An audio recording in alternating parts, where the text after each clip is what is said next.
Imagine being loved, respected, and worshipped by so many different people all around the world that the people from your own country or your own immediate circle start forgetting you.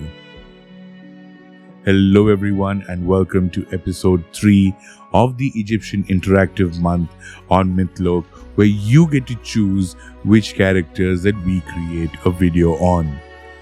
Today's episode is all about that deity who was so loved and worshipped in Egypt and abroad that her prominence in her own country started diminishing.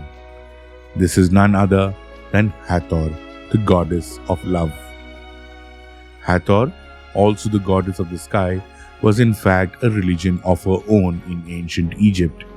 She was worshipped during the early dynastic periods, and the name she used, which means estate of Horus, may have been her own. She was associated with motherhood and was closely related to Ra of Heliopolis, who was the sun god. At her cult center at Dendra in Upper Egypt, she was also regarded as a goddess of love and fertility. Hathor was worshipped in Egypt and abroad, and she was known for her role as a patronage of foreign areas, such as the turquoise mines in Sinai. In Thebes, she was also regarded as a goddess of the West. During the late period during which the Greeks identified her with the deity Aphrodite, and women all wanted to be associated with her. Although she was most commonly regarded as a cow-headed woman, Hathor was also depicted in various other ways. Some of these include a woman with horns and a solar disk, which made it very hard to differentiate her from Isis. Although the Eye of Ra was only a solar disk, it was regarded as a manifestation of Hathor, and both Mut and Bastet shared this distinction. Hathor was sometimes depicted as a serpent, a plant, or a lioness. The Egyptians linked her with Meskhetiu, which is a constellation of Ursa Major, and this constellation looked very similar to an ox's hind leg. If you reached the video this far, we urge you to stay till the end, because that is where we will be announcing the next 3 characters from which you get to choose which video would be the next one that we do here on Mythology. So stay tuned until then, and we move on to the family of Hathor. Although she wasn't a central figure in the mythos of Egypt, Hathor was still very important to the country's religious branches. There were a number of different cults that dominated the theocratic spectrum in the country. Hathor had a strange and conflicting relationship with her fellow deities due to her unusual position. She was often regarded as a daughter of Ra and Nut, the mother of Ra Horatki, the wife of Horus the Elder, and the mother of Ihi.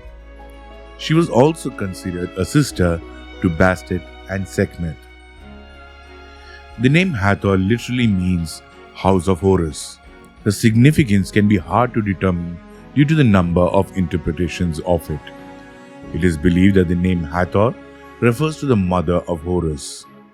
The hieroglyph for the sign, which is a falcon inside a walled enclosure, suggests that she was the wife of the falcon.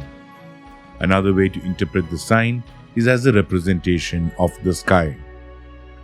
Even though various elements of her worship changed during the time of Hathor's reign, she was still regarded as a goddess who was associated with love, motherhood, and marriage. Her connection with Aphrodite continued until the Greco-Roman age, and in addition to being a goddess of love, Hathor also had a role to play in music and pleasure. The sacred ceremonies and rituals conducted by Hathor were carried out using a type of instrument known as a sistrum, which was a rattle-like instrument. Also, alcohol was a common component of her cult, and the image of the goddess was often found on storage containers filled with beer and wine. In addition, she was often depicted wearing a menat, which symbolized rebirth. One of the most confusing elements of Egyptian mythology is the idea that both the goddess and the god can act like one another. For instance, if Hathor talked about the elements of Sekhmet, she would become Sekhmet. Likewise, if the devotees placated Sekhmet, they would turn her into a more benign deity. While some of the most prominent Egyptian deities were able to capture the imagination of modern generation, other goddesses and gods were relatively unknown. Although she has fallen from her position as a dominant deity, Hathor is still alive and well in the modern era thanks to the works of Yoldi Yen. In 2016, Yen played the role of Hathor in Gods of Egypt, and her portrayal of the goddess was not the same one that was used in traditional mythology. As you can see, just similar to our couple of previous episodes that we've done, we focused on gods and goddesses who've probably fallen from grace and has been relegated to minor deities in the whole grand scheme of things, especially in modern times. We will be looking at a lot more such similar characters and other deities who managed to retain their level of importance in the days to come. After all, this is the Egyptian interactive month here on Mythlogue, and you get to choose the next character that we will be creating a video on. So for video number 6, these are your options: Ma'at, the god of justice; Horus, the sky god; or Nut, the goddess of the sky. Let us know what your choice is in the comments below. You can always write to us at our email address, drop us a message through our website, communicate with us on our community tab, and a lot more ways in which you can get your voice heard so that we will do what we need to do to bring our channel to the forefront by creating videos that you want to hear. Thank you so much for all the love, support, etc. that you have been giving us in the form of likes, subscribes, comments, etc. All this acts as motivation to help us keep doing what we love doing, that is bringing you videos and episodes on mythological characters that we love, we've forgotten, and we really just want to keep alive. Thank you very much once again.